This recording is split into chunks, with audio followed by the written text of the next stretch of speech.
Hey guys, Coach Kim here with Empowered Living, where you can live above anything that has tried to render you powerless by faith in God and faith in yourself. So it's Sunday night. Everybody is prepping for their week so that you can have an amazing week. I am doing the same, but I wanted to stop by really quickly because there were some things that I was writing down during my quiet time and I thought that they were valuable. And so that I wanted to share them with you, with my audience, with my fam.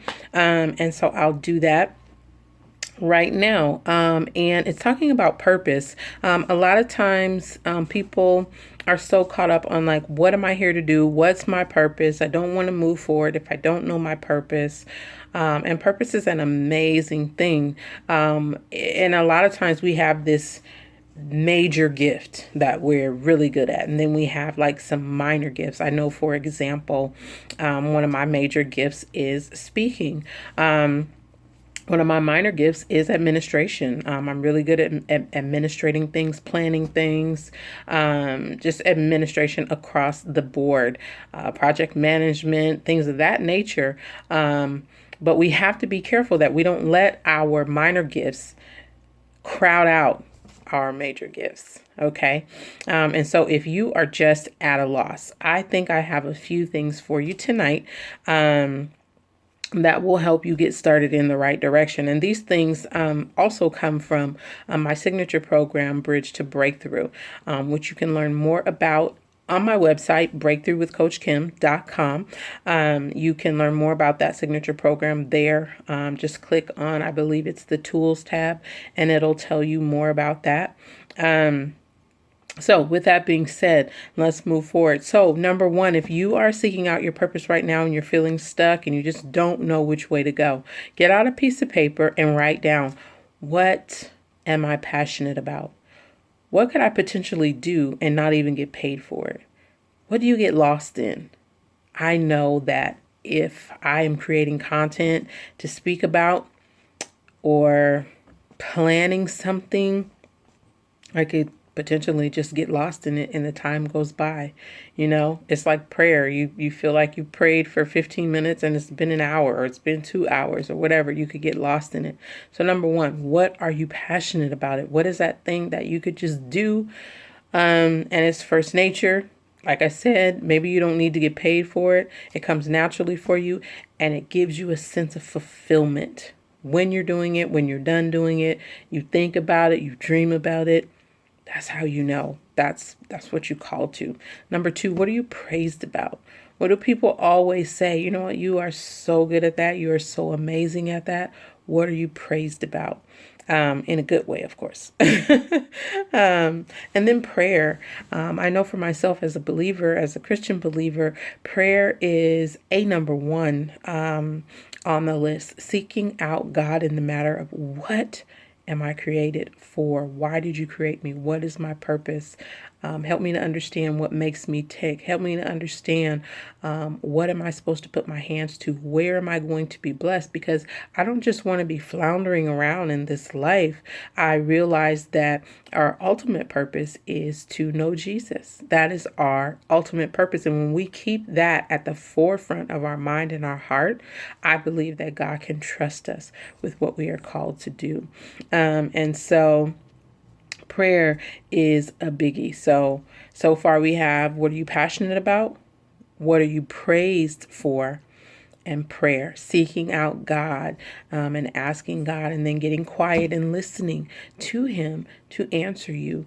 And the little small amount that I know about God, because He's so immense, is that a lot of times He will give you clues because it may overwhelm you if He gives you everything all at once. And so I learned in my experience to start following the clues that He gives me so that I can mine out my purpose, because you do your way into purpose. You're not going to sit your way into purpose. So for example, the more you serve in your community, in your ministry, the more you just go out and do things maybe spontaneously, You're going to find out your likes and your dislikes, which is the next thing that we're going to talk about is patterns.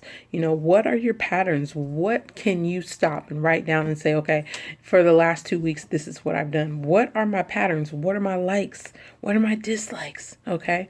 And then you're going to start finding where the purpose is at in your life. And you're going to be able to tweak that and say, you know what, I can do away with this, but this makes me feel fulfilled. It's purposeful. It's giving back. It's not just about me. It's bigger than me. What are my patterns, my likes, my dislikes? Lastly, and this by all means is not an exhaustive list. These are just some things that I wrote down in my quiet time. And so the last thing is a biggie. This one is a biggie. And a lot of times we get frustrated when problems come our way because maybe we're caught off guard or sideswiped or whatever. But if you look back over time, excuse me, I feel like I have something in my eye. If you look back over time, look at, as you're writing things down, how you were good or great at, solving problems. What were you good at? How did you solve that problem? How did you strategize your way out of that problem? Look back over a certain period of time and see if there's a pattern of problem solving for you. A lot of times we can find our purpose in the problems that we solve, the things that make us frustrated and upset, things that we want to fix. A lot of times that can be pointing us into our purpose. Okay. The problems that I like to solve are personal development.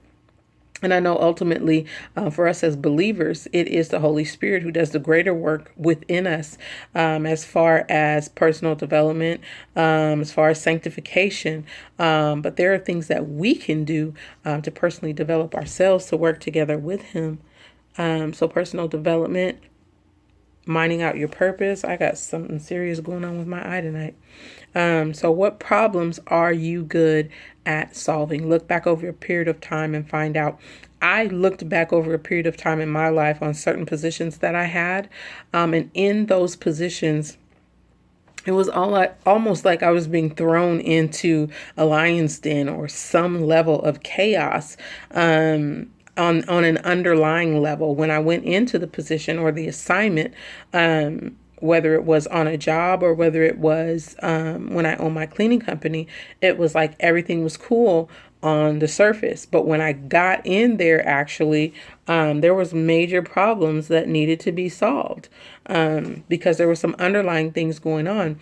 And I found that pattern in things that I would do, I would go in and I would say, oh man, there's a problem there that needs to be solved. Or I'd have to talk to a manager and say, this system really isn't working for me, or maybe it's not working for the department. How about we try this? And so I found that I was in what the Bible calls an exhorter. I could go in and amp up the team and say, hey, we can do this. I would rally around and coach people wherever I went. I would find myself solving problems via coaching people, building them up, making them feel good about themselves, letting them know that they can do it. That was a way that I solved problems. Another way that I solved problems was strategizing. Okay, maybe we just need to tweak this system a little bit here, and so that it can flow.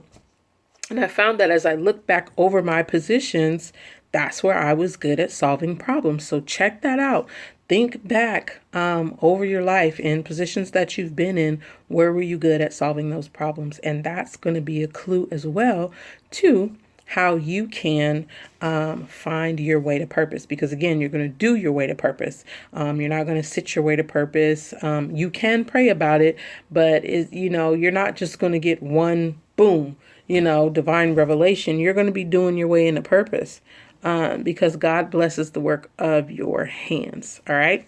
So with that being said, those are some things that I wanted to leave with you tonight.